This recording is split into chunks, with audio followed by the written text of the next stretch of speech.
qalida hayke kondo hindi hay hamza hayke dorunga anya ngoy ba hamza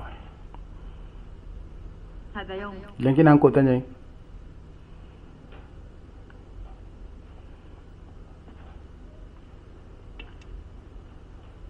عبادة كوسيغون اون هاكي دورما يسيغي ديغي راكي ميغي اخلين داغوندي خالد اني مانكاغوما خالد كيما اماني كونار باتيغي بي باغاندي كوي حمزة النبي يسأل الله فرغان ترين هل رأيت هؤلاء كان اكوني ربا يبو نجدو تيبي حالي لا كين دي بس الله فرار تانجر يسير هل كين على جدين كما اتي دان ارو حالي تانغا aga jeni riuro kiru su ama yanka aga jeni ro su gwa kita kama su kenchu ama yanka koi atono nga koi zaid akolla farinda tike gajangido oku mo gonjiro ndeyeni koi zaid daga haren ko ku kamane hubal kallanka ko hubal sigi dingira kellengi atallanka wonya hayke kafirunya hayke kundu ujinero hosere kunya hayke rigajang ngure gir kundu hamdanya gani mena mpu haqqengo ka okuli mananka kunga kenya kutiya oku ya ganya kullu ma huwa amami ho ko ku kane ga gani genge kenu tenti ya koy Allah fa ngana nyamarini bidambe kembere wona daga kati ya woni gaja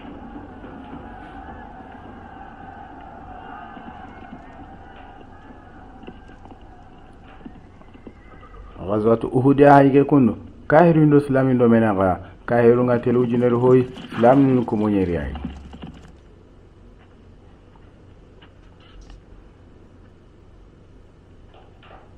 Hamza tamegumu karaka mo konchurondi karikane awa daga katia gajangen jope uhudi gajangen awa karaka mo konchurondi kada ketu gajangen jope uhudi gajangen ya haike kundu kenga jope ne kahiru ndo islami ndo menaga kahiru kunga tele ujino fo gajangen yemme islamino qatelle kumonye riro hoy keta hamza hanke gidange nogondi kundu aga gajanga yo kairin gajange joppa Allahu akbar uhudi gajange hayke kundu be aga islamino no kafiru no menaga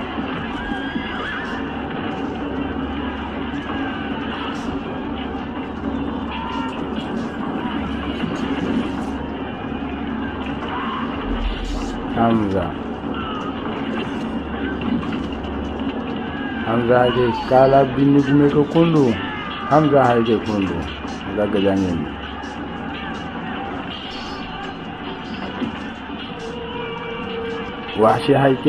washi ka golle gen hibebe hindi dawara nanti ala Hamza muru ana kiri ani takentu wa ko Hamza gari haba kiri mo kebe ali haba tunne ali gida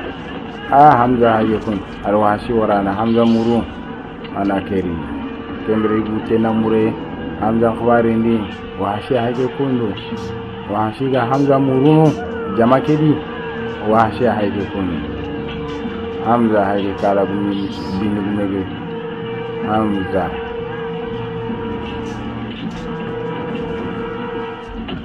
artamello Hamza ga seli furawere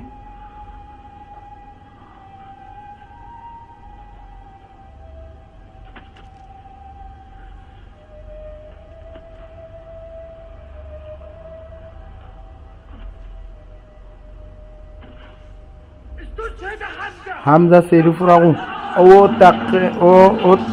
takken tugana kahirunu kuyi Hamza seri furagu ida Hamza kiri tanama Hamza kiri katwa batendi hindi haike kundu hindi ani serengara gir Hamza kiri ko tanani kiri kenu washe katoka kabateni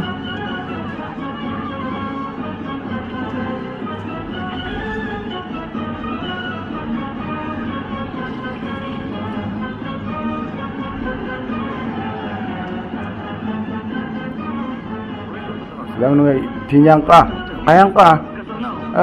ketidanga onyang kondaga koi onaga katoka kabateni kama Allah farin ya kane kama kin so koi aga telle aga gajange mono ni koi kali da haige kali gajange mono o gajange mono koi kali da haige ay kama nanji islam num bai ge gira Allah farin nyamar kane so ki ay gajange mabono kali da haige adi yeri yang kabaka giden kama ari haklelan koi sasa indaga no gide ke kama gide ke islam ngi kama indaga halle indaga islam ni yuri kembirenga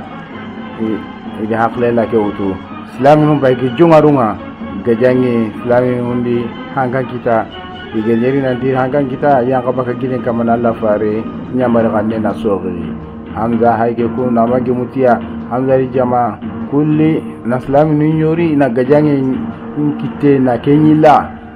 kairun hankan kita islami nun kamma ti hamza hakle langa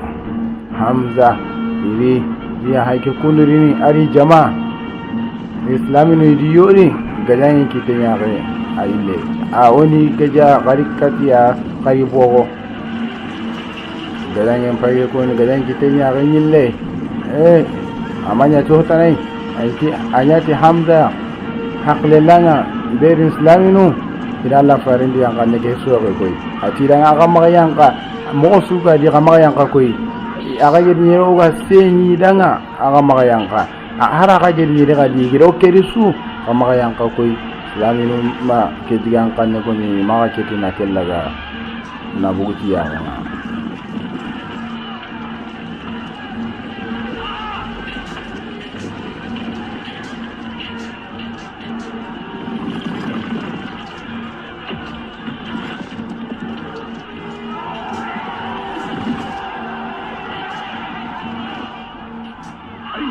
Allah fare ni mina ni muguna takara Allah fare ngana ga karasu kagiri agan kara go aga kara kille kebedi ayama kara Allah fare makara nya go hayga janga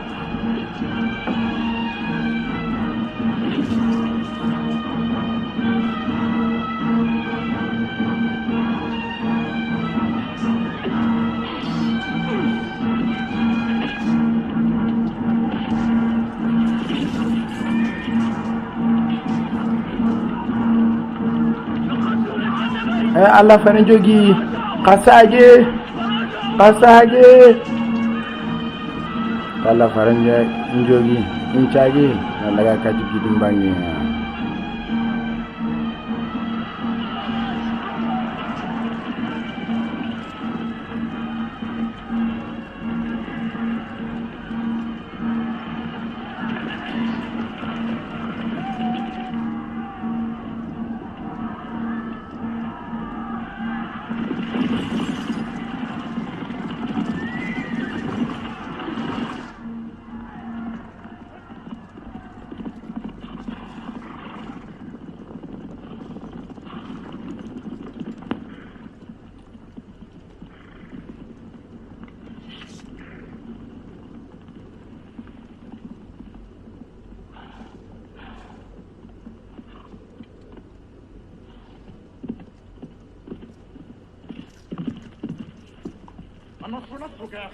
ke deme qalil ande mani ayo ma duguti hala koy oro takin tuga badire on kerin tuga mo gana duguti dinan ju ko mantena dikeni mabada o gana tinti soa yi ga tintoni ya hibe ga karanga Allah faran karanga yi warini idu Allah fare Muhammad gajangen hono nei kotay go ku kama kotay go akangam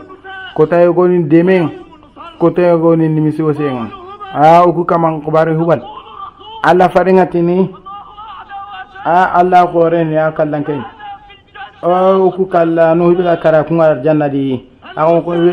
kara ku ngan imbendi uza kenge dia kenge ni kalanga o kenga ku ranga kallan ka kun takara Allah subhanahu wa ta'ala ni oku bisana hunta ka kumaga agirino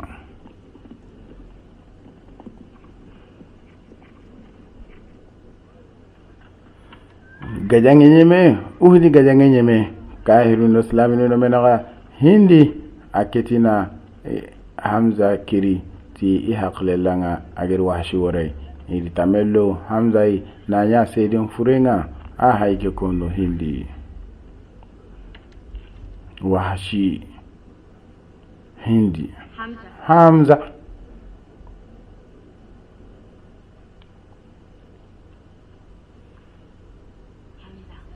هل تسمعون؟ هاي أنتروني نجدي با نجان هندية بنت عتبة أتبار لي نغري هل تذكر قتلك يا حسن؟ أنا سمين أنك لك دي با أنجي نغرين كري أنجي رين بابتون كري هل يكفي الموت؟ أنجي كالك أو إنجي وسنا با الموت قليل عليك kalle kenna lo anke ndanga ko wahshi abogo han pajunga abutenga wahshi tana an rombogo ihajunga abutenga hindi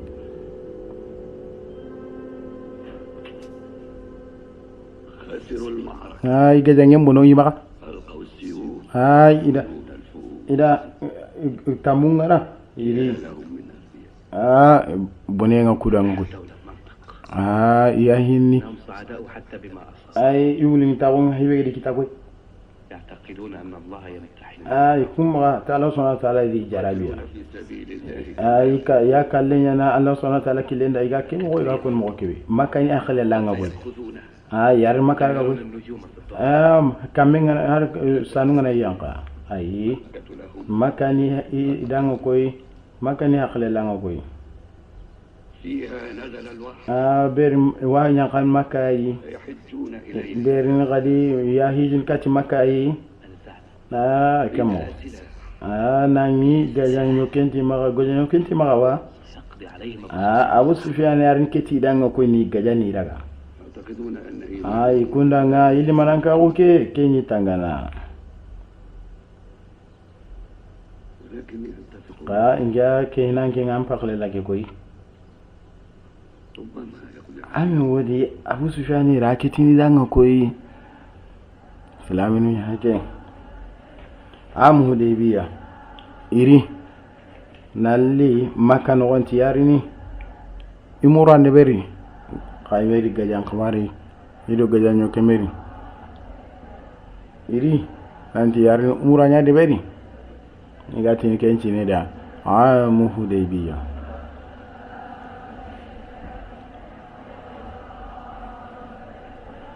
kilendi idi an kananya hake labbaik allahumma labbaik la sharika laka labbaik innal hamda wan ni'mata lakal mulku la sharika lak idi an kananya hake nanti ora nyimi okama bit kamane ta anke ngahe sige nganke ndanga neba nganke ndanga kallanka nganke ndanga dure ngandanga bit kamane ta anke ngahe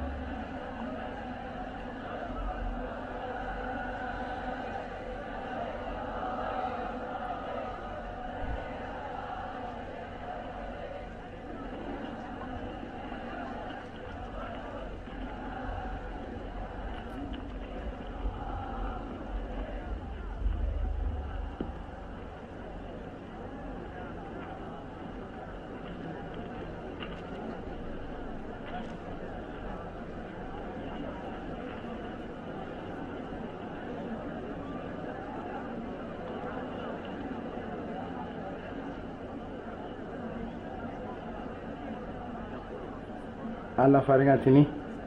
nanti gollu suwadi anyanati ngani Ammar Khalid bin Walid adi jamanya hakirini Bilal Khalid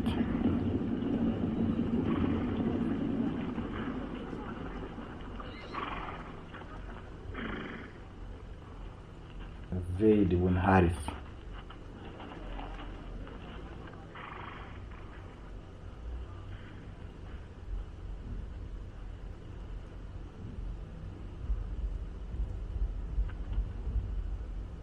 خالد.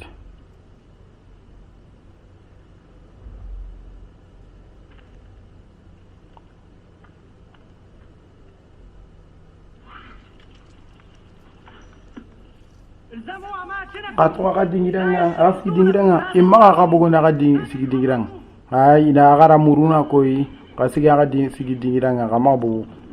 na na no ko ka mabu katiya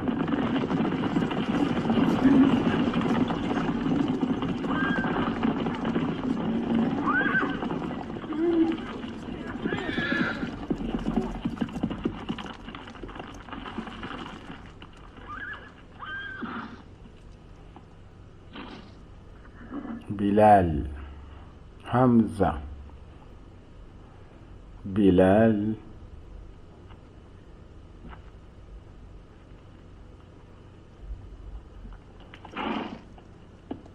حمزة بلال لك السلام. كيسي نغان كما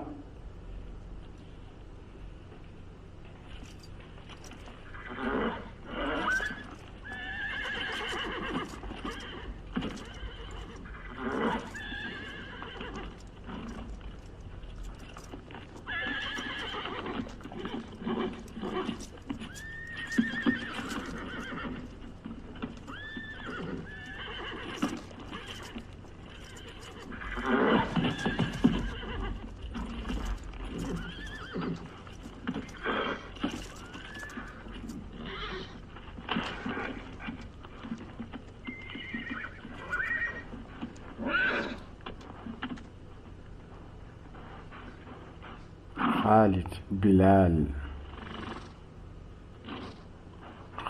بلال خالد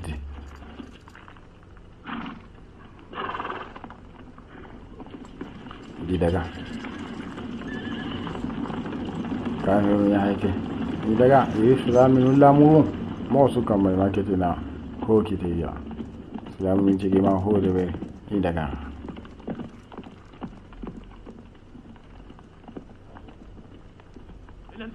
وانا كاتي بايا نو قانون كن الله فارين الله فارين تنغرا سربي كان الله مر ان اللي انا كان كني يتمره نانتا الله سبحانه وتعالى دي منا لا لا يدوتو الله سبحانه وتعالى دوني ngati ya jo fata Allah subhanahu wa ta'ala Allah subhanahu wa ta'ala dungé mu'minin nga berni gi xanum kini Allah subhanahu wa ta'ala Allah farin nga itemure Allah subhanahu wa ta'ala ratu ades asibiti ngara isondo menga ada baraje ada kenkinya ali makka nguye kengarni nya kane Hamza bai'atu ridwan Allah subhanahu wa ta'ala adanya Allah farin nga asro ina lini kanengini itini kayra bai'atu ridwan itemure ina lina la idungutu tiya Allah subhanahu wa ta'ala dina ke bana dingani kani Allah idungutu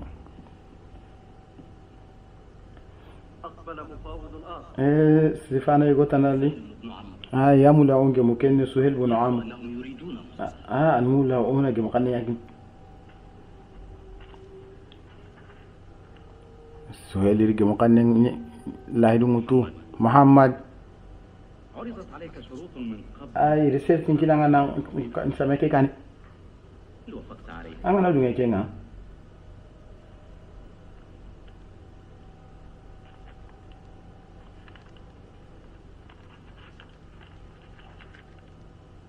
منين كيا؟ بسم الله الرحمن الرحيم. تي بسم الله الرحمن الرحيم ها؟ أي جنتا كتوكي؟ اكتب باسمك اللهم. أي أسا أنا بسمك اللهم تا أنك ما تقولنا. محمود رو يوسف لك أجمع كبير. لو شهدت أنك إنجي أظن أن تانجن الله فارنا. إنجي أنت ناكين كجاكوي إنجي ما دنيا كوي. فلكتب. أي أساها. هذا ما nanti kia yuko no mamuru ebu soe ga gemu kebedi ليس هذا هو. kia sa anten petiba هذا أفضل. kia kan pesukoi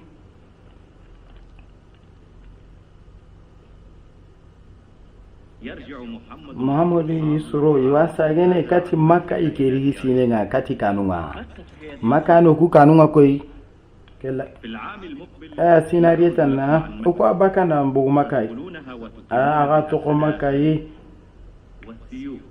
kembire gajangin tiana koy kenni ka hanunga ingana ngon goni aga na dunge ona gemu kenga koy ona sinota minya oro menaga gajangin tiana oro menaga ona meraga ona tigajangin na oro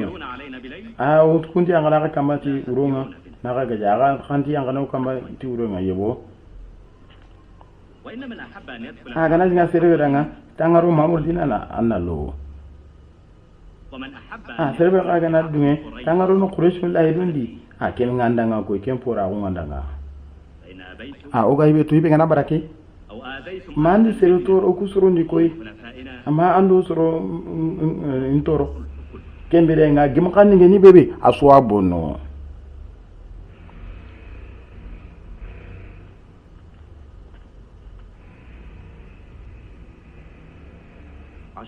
sino tammi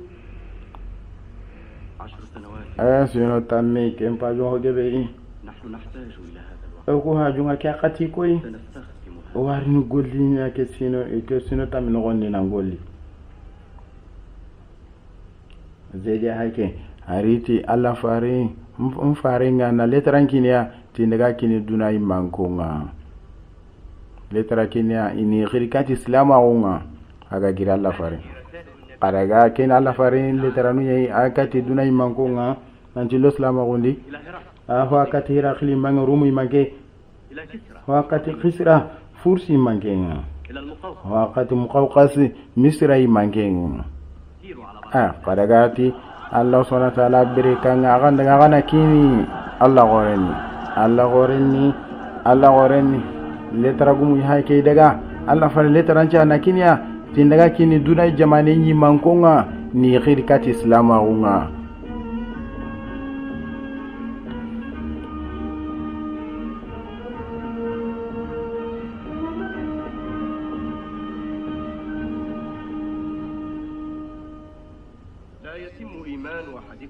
agaba no mel manan ka gonti timel manna hon anga hibe kananyo kinana kananga rinda serebe kana daga yi suranga na an ko pakan nanye anta lemma adulenteni anke bet islam sire salama ko kabana baka kabila ngaje ngawi alla faringatini talla subhanahu wa ta'ala suro inna khalaqnakum ayo ikira ga mutaga baka yigonda yagarunga naganya jamanga ar kabila nunga katakura gana metu agana tunanti aga posi aga allah subhanahu wa ta'ala nukunga kebega kana allah yike allah subhanahu wa ta'ala nyamarni nanti sesuma hobe allah subhanahu wa ta'ala ga aran cara numpili anna usire de birira yabo hada huwa al-iman kani limananka gunga an cara numpili anna maga kanumpili wurigi kama ana digame kuira digame kebege diganjire anna du maga yang kairanga du maga yang kaisire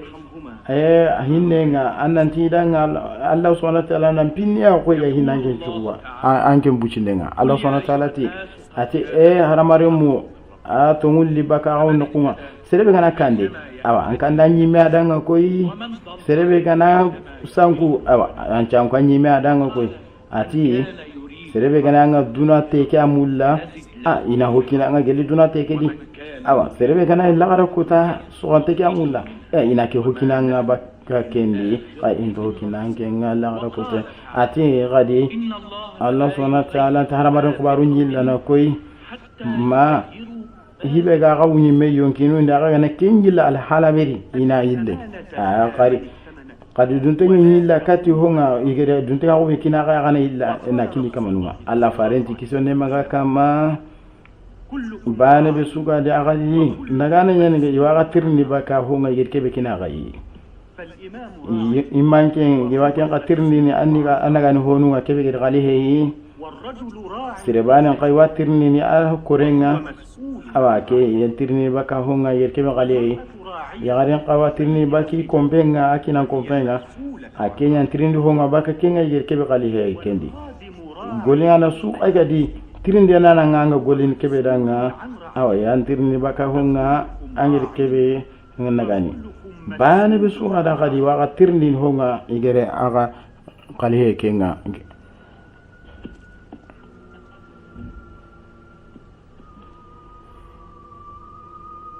Khalid bin Walid ado Umar bin As ikun haykeri igarin islama gundi Khalid kebe uhud gajenga bono a kitende a herangeriti kenga ado Umar bin As akembe garaga ti o kilenga na idai ajo parunga agaraga habasha islami nunga daga nunga an daga ti I heranga ti ka tele islami nun chaga ni baka habasha na nege isagandi kati makka I hilirin tenya hake na lo islama gundi هل أتيت مرة أخرى؟ Ali kadi nantango kura kana ba li anna gatirni akani laga katala faringa ngaro islam agundi Hamza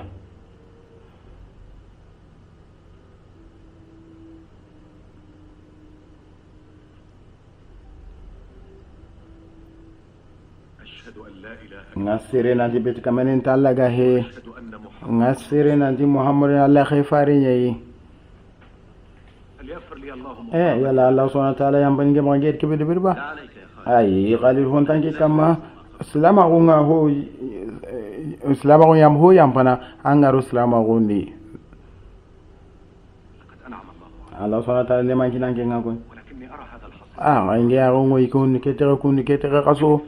ngake kinanga annake boyi رسول الله يأمر ay Allah faringa tini awonya marin baran nema gorunga koy أنه لا يملك غير anda ho tana marna hibaya ke halle kengen ke bani ke am ba pongan ni ke kinanke ngala fare anna haraga annaki أذن رسول الله Allah faringa nungene nake kini anna akini anna tagani mo be galinganda يا خالد qalil لقد كان سيفك على annake kafa kunya akoto islaminu kama الآن ستكون يا خالد sasa annake ka سيف hanyana الله Allah subhanahu wa ta'ala kafanga abu untengi ngananga سأكون بعون ngari ni kende beri ko Allah kana dunge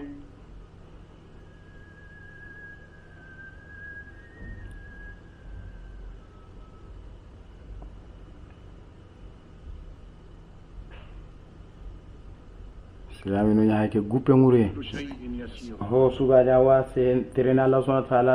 فكما دنيا. أنه يخرج الحياة ko ani yonkinte aga kemga ni kallen قادر أن يجعل akenya Allah na ho su ko manten caga ni mo gondi عامين wa ho كنا sino نتوهم صلح الحديبية o kunyogo sude hude sulu hude dibe yego فتأملوا كيف sasa khasimme koy إلى نصر o ku baka deme kati deme di islamin ya hake iga masalan sulu hude biya kairu menin ke kairu parni jambe ne beri iga gem ke beri idi ken guru ja lahidu ke kairu hay kamana lahidu mononi iri keri ko tanan fakhru quraishinu iri ka kabila yego kungono fakhru ngana na khuzata dungono na kunkeri iri sulu kebe Allah farengeri kebe sulu be de beri ira bonondi jambe Abu Sufyan harin sorol payke kundi but awre beri ar jambe ne beri tiki harin ya mo koni kundanga nanti ima jambe ne beri Abu Sufyan hayke kunu islam ni butun te ngawre jambanto Abu Sufyan kay islam ni buti wure iri jambe ne beri Quraysh nun ka أين محمد ma mo den mine رسول الله في المسجد Allah faringi misiden girimure islam ni payke kun haytele Allah farino ko na akoye ari mananya tiki ari ni itolungo ti kuma jamay ne beri islam Muhammad قومك لم ينقضوا o kusroma Allah du ke gurja هذا أجيب kani ngiri ما أفسد الأعراض ngiri arabu ngiri kebe beri bani ngiri kebe ne suroni لما تدير وجه menanga nya gala kun tirma bakemur Muhammad ntenga لا تذهب Muhammad makadak قوافل من الأعراض arabu nun bandinu kunya ni ke ude biya Allah du ke gurja mena au ko ajunu bungutu anya uronya di sai kon nyeri an ma nyeri urondi ga debe urondi an ke nyeri annati to kwani nge حذيفة بحق ما بيننا أني ماري ما قوم رمي أن يسمعني أحد كل أنا جد ما يا أبا بكر أما بكر عمر علي ألا من يجير كوني جد ما أنا سيد إنك أنا قريش ما كينا إنك أنا مكاي إنك أنا أبو سفيان كوني جد لغنو كأنا جد لغنو كمو بير أنك إنترني دونتي أو أنت لا يدونتي مانديني جيروري خالدا سفيان يستجدب أبو سفيان أنقول لهم بنوك لأنك لا تزال ذات أبي سفيان المتغضب بير أنك أبو سفيان قال نقطة أنك أينك إخباري تعبد الله وحده أنت الله سبحانه وتعالى بني بيتو لم أكن أعرف إنك ما تون أنت أنك نيل كونوكو نعم يبو ولكن يبو إسلام أو كايرا أو كإسلام أو ماذا أقول إنك وين كونو أزن يلينك كما هو غلبني على أمري غالب ما نغانا نكيم بخلين يلي ما كان كون كما أقول إنه دين إنك تيجي مولدنا برجل تسرباني كي بقى جبادو سروه اللي سرب اللي كان يقول يا هذا الدين الذي غرس في أرض كي دينا كي بيا كون غير سرو يمكن أن غتيجي كنتو سروه اللي يعني من يا جماعة سروه الأوتو عربون دين القريتين من يا جماعة سروه الأوتو دبين من هنا يدينك سرسو كرا دينان ما كان قل لهم زهقت آلهتكم ako ada nga hala ke nga makan ko ta sirsu kama jiha do dina no gondi hele ke ngi kun kama nu danga ala fare ni jaman ko huma me sasa yiri duntinga ko kebe bonon laydu kebe de beri sasa e hatele kella ido ya tele it taqentuwa qurayshinu nga e lahidu be bonondi na qabila ke gaja qabila ke be ni faqru be gari laydu ke bonondi ni harini kaha kuzata dun gonunga قبائل ما زالت qabailu nga kamanalli qabila arini awarni ujunu tammi siro kati fajir nga kiyene alla farini hari ngarari mudene dunko juhaina aslama ko farinko nanti inalle inaga quraish nunga ja ilaimu asasa nanki ne ba abu sufyan ankirin ay ha qari killu laqinta عبثا sange nyani ke إنه اليوم في 10 lenki kunga kiyene ujunu tammi soro ishaq نموت ولا يدخلها محمد. akagante ko kukalla mamuru tarunere sage katanka ngo hindi kagante هل أنت سيد anke makai mankenga annan trinkandi كسرت iri kasaran gino koy inge haba kara ngarin kara mpaba kara na inallo ke kano gondi kun uranti danga إنهم يستردون iri mo gonchuro ni kato koy oku gajangenga ajigirin kuti hindi ajigirin kuti nanti tongtongu kege higa mo kebe diranti danga سنقيم معسكرنا awarno gajan kuru warno kun cigindire lenki ke sigi dingirai مكة maka أراها nyaare nga giden tontonge ngab doru nga wori yankano nga urollo abu sufyan hadi yaqe uro nga iri na islamin kurosi iga hayni لأن السماء أصبحت angamulana ونجومها تنام na ikhbar ketenga kambun na qemu بشر kenge ni sanu kunna iri عجبا gene kaba koy ngey iburun time mu kweri ay ame wodi interin kaja mak i hakle landi يحسبهم يصبحون زمنا ngeme wodi interin gaja na hore magan makai مكة makai sondo mundi ما زال بوسعي أن أساوي i ngolanga hinni maka khbaren nkam makoy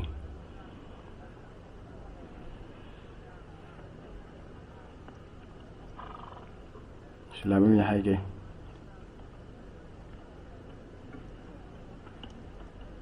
abu sufyan hari nalli tiyarni sehidan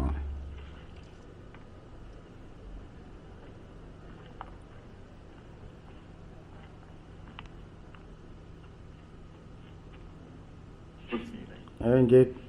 ku sondo min kam kam te تسلمنا مكة alli nalo o raga kati makka ba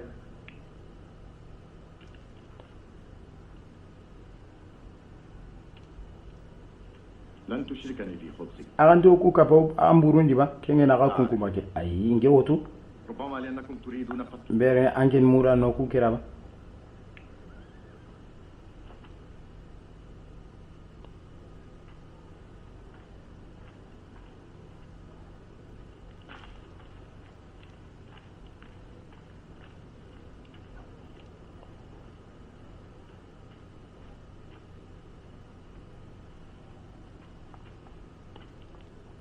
Abu Sufyan hake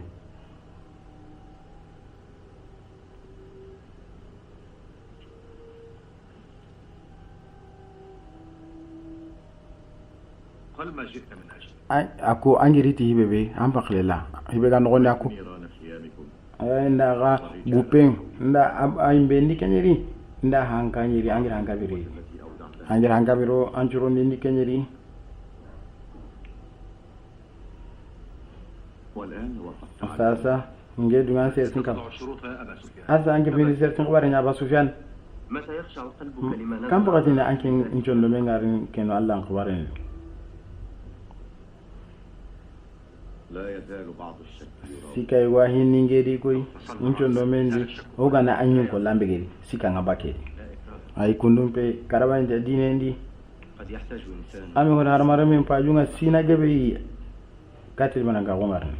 إن الله يهدي Allah subhanahu wa ta'ala sire kandana sire kebe gara saga أيها العبد anken ko me binneke anken misala sire أنا لست إلا ngeti hoy ma Allah subhanahu wa ta'ala jirke be kin ngey nebo لو كان في آلهتي خير hanka ganno ku kamani ke gollenki na hagani aminge walla kundu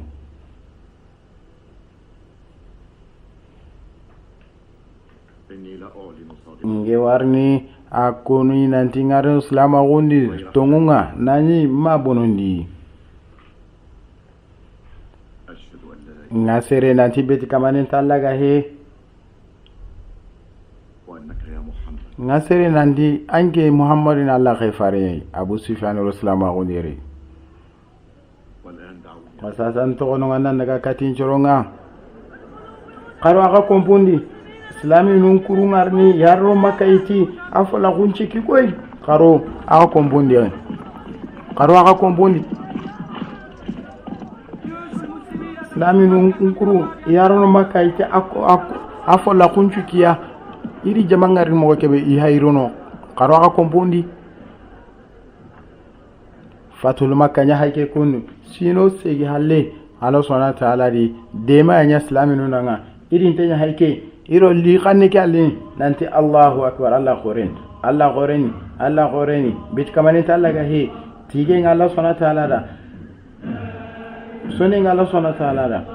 bit kamani ta'ala subhanahu wa ta'ala Allah qoreni tige nga Allah subhanahu wa ta'ala da Allah subhanahu wa ta'ala tige nangoboni ado tige na kengo bondi ado sune nga Allah subhanahu wa ta'ala nga sukuba nga ado lagasaranga beti kamanen ta'ala ga he Allah abane ari ila ilo arken kimandi ari kome ara kende ma karo ka kompondi karo la kuntere beti kamanen ta'ala ga he onta ho bata aganta Allah subhanahu wa ta'ala bari no on gurun kula gon Allah subhanahu wa ta'ala dinani hara gana yage kahirunu aganta lingi kundang Allah qoreni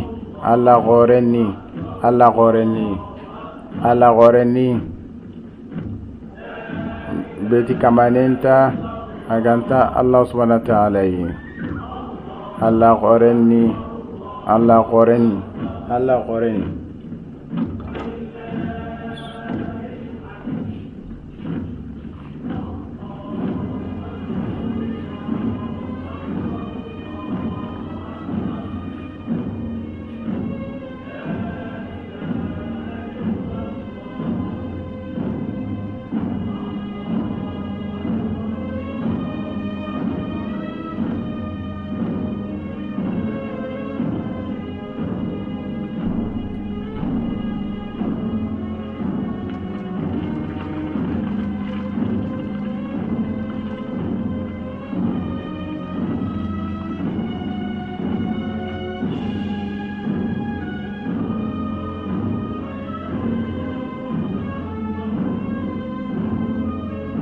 ilaminu ya hake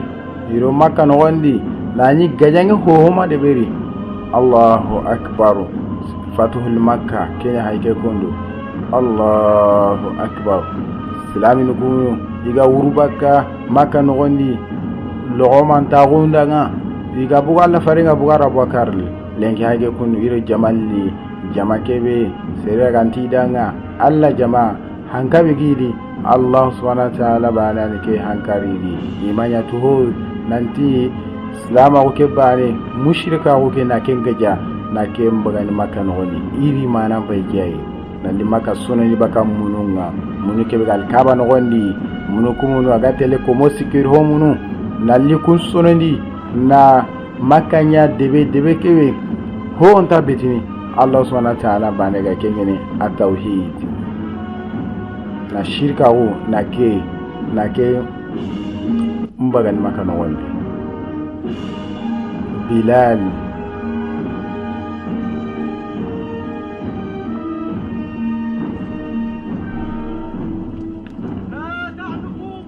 kamaga karmakango karkundoro kamaga sirbani sugola le magumbonondi kamaga yada makango nga sere suganaro abi sufyana kande ankisi sere suka gadi angaro misire no nankisi har bale suntanya nanga iri nanti iri makango iri akhlenta ko nanti gajangen dedi ari laido akenti mandi ama holla khusu qoso na lokoyi kyani demenga ainge sondome abake on qawate kayni kuina kudema koy ukuni sanku nyadi ba niyawo okuni sanku khoredi dundera gundi okura ga tware kedi koy hanka ganyo oku kamanu ki rollenki ime oku walla allen haza ke hay ay tinto makai alla fare sallallahu alaihi wasallam ari makai tinto nonga sere suma keti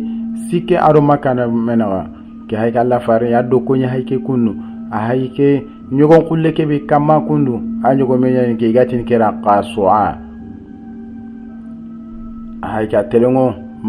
alkabai a telongo menia hay telero alkaba dingiranya ikunu na folaka nguni na lo anogoni munu be ga nogon kengeni komo sikiro ho munu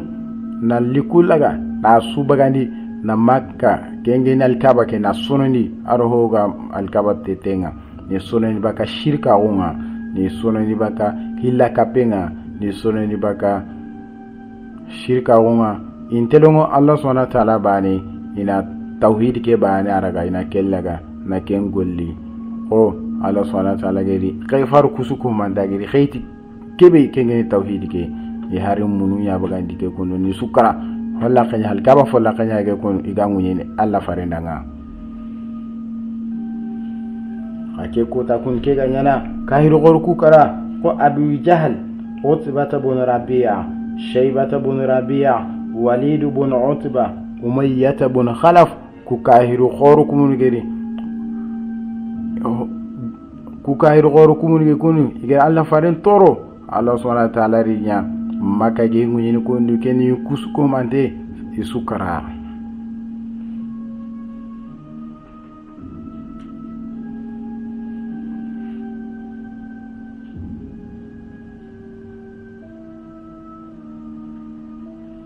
Allah farenya haike kuna addo kunya haike agarni mununya haike kuna agarna ayankandi nakara tiya jo pala sona taala to duna ne mankam la ko ne mankam i on ki me birambe yigeri akoy nabila ibrahim aranga yigeri alkaba koye nanti anaka ke sonondi yorindanu ndanga ado sikanu ndanga ado kunu ga rukunde berkenga kurungure yena ana sonondi ikundanga ina Allah subhanahu wa ta'ala bana bi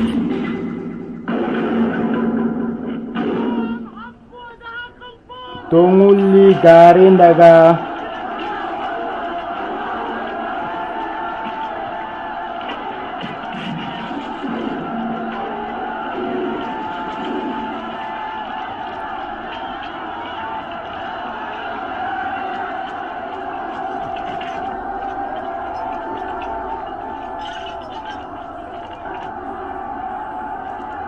bilal hayke bilal bin rabah Allah subhanahu wa ta'ala don ta gunya ranga alkaba salkhila nanya hayke kunu aharini Allah farengeri alkabari na alkaba sunani na bugu shirka unga mununga hayke rini arimenya aharin sallenya khiri misire keri na soron kirikati Allah subhanahu wa ta'ala bane bilal kibege ikomenga igera yanga kati ati hoy ima yanga kati ti fofozi kendi nanti aruslama gumbani adi ma abubakar garini na lagobo na kanen foro baka kuma gunga lenki ayge kempa kendoron ta gumba ke doron ta gutana so ama kitati hosui ay kitati islam agunye Allah subhanahu wa ta'ala ke sigi dingira kinai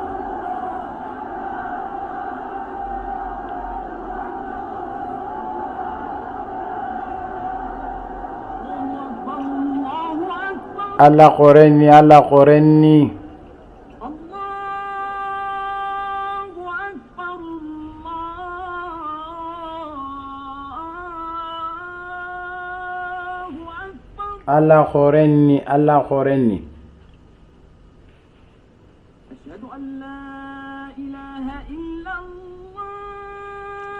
beti kamanenta Allah gahe ashhadu an la ilaha illa Allah beti kamanenta Allah gahe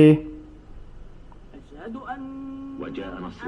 ala demeli arufatu makka kelli makka saralle ga tiringandi ni tamutuge nga ka hinne nabi nyuma kenti danga kadaga koy iraga kun la wara tamutuge tano makaru dina nga islama gun dina nga titelonge nga don telon taunga nasrun ka baba ka ubure nga alla fare ari dunte ga gunkini ari khayfara war kenkinye ada nyeri nanti ida Allah subhanahu wa ta'ala gemalle mawo hiju qoren ko tanga kenge ni nagan qasunga sine bege ni hijran tamun hijran sine 10 min hijri surun khiri hiju qorenga ati suruna nga enjuro khalim gan kan ke terinka koy ngel tutun nanti idige halle nanti ngira ga gemalle mawo ke sigi dingira bada enjuro agafuru ada kana buru kempara muntenga ho sure sukama ko lenki kota ke kota ko ngeno hurman kota ngaro ke kaso hurmante agana tunanti agarna ga kamange malemago ala subhanahu wa ta'ala ho su tirni langir ke bedebeli ngeda kinyandi ko aganai duntenga gonga sereke be gama annan duntenga gonkini ko hirkina ngam ko kebe agana ntu riba sugadi ay aqinun tene kama ke ngolla le mago agana burindelle kinga gadanga kama ga suru toro sirama ga toro ko qarim faqil la ke gar kella ga gana terinka ngere ho to ga maga na ga irkella ga su aganta san kuno abada Allah kitabe Allah farin sunna kinga daga kille enchoro qadim ya ganne ke terinka gana hamu agana tu nanti islam sugadi anga islam yani khusun mera ma khunye anti telle haramari me sudonga anna horaga nani amaragati akama yongilli ngene ge kama ga metoro koy kama ngedi akinyandi koy asallem pale Allah farin chalem ba sale anan chali Allah gasaran challi ayan qara ya legerebe ga yanka lenki ko ta kenda dina kenda timma na gadanga ni ne mani kenti mana kama ndunge aga danga islam ko ke bani ko kama hodi islam ko palle abubakar wu ke di au tonguli ko ta momente kelli koy alla fare muin kiye tandu mer sino sikia anya ko ta be ken rabiul awwal yawmul ithnain tenengen ko tanga alla fare ari alla gemalle ma wuli makka ke madina ken sarale sere sunte asimana nanti Allah subhanahu wa ta'ala ke beka salin Allah faren kamaru melekanu nanti nyenga aragana kondo koy anke mugare abubakari kuni Allah faren misidendi ati esro sire bigana Allah faren batasu anna to akara koy sire bigana Allah subhanahu wa ta'ala batta Allah subhanahu wa ta'ala takallade ila fete khore ke ila kellaga na kellondi am siden ngondi aka annato agolle ke kenya na yonki ke kenga telle aganta kallade ada sigidi Allah gorenni nore kebe Muhammad sabanu kunga to ko kenga na dawa na beri nan daga na hotana nanti o ma hobita Allah subhanahu wa ta'ala gahi o ma odu horaga na Kenya kamane koy Allah qorenni islamin kumuni gerger jopa bucinine ya kamana ngobo sirebane kebe gar jopa bani agobo nanya manto ngasasa manto kebe ga haramare muchuka padiyam bani nanti soro ngera ga taga na ganya igor ya garunga ndaga suko mantenya jama adu qabila nga katakura gana metu agana tu Allah subhanahu wa ta'ala durun taunga kebiri ado Allah subhanahu wa ta'ala qoragunga kibidi haramar min nukunga ken hibe ka kanna Allah subhanahu wa ta'ala bani ay ken durun taunga wa kenya ni haramar mi chuko mantin kamma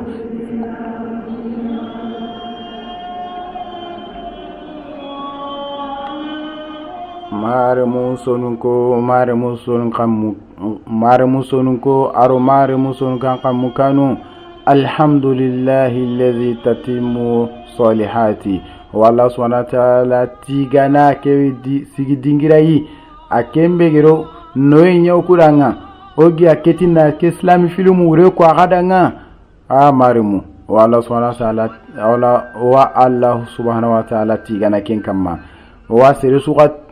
tigana kebe gero oku dema ke golle de berndenni na jopa kumun gen hakle la sirun kinoyi na daga wara kumun gero demati na burenga na daga wara kumuno o demati haklella nunga wa su komante nti gana ke sigi dingirai wa duwa umuruna agamaga agan duwa uranga ado osara num pilli elle Allah subhanahu wa ta'ala ga ni kenya ngira aga unchu komante ndanga sadaqatu jariya na daga wara alqiyama kutanga osu komante nga menyini arjanna yoga nyini o mizanindi lagara kutanga mizani kebega ambaraji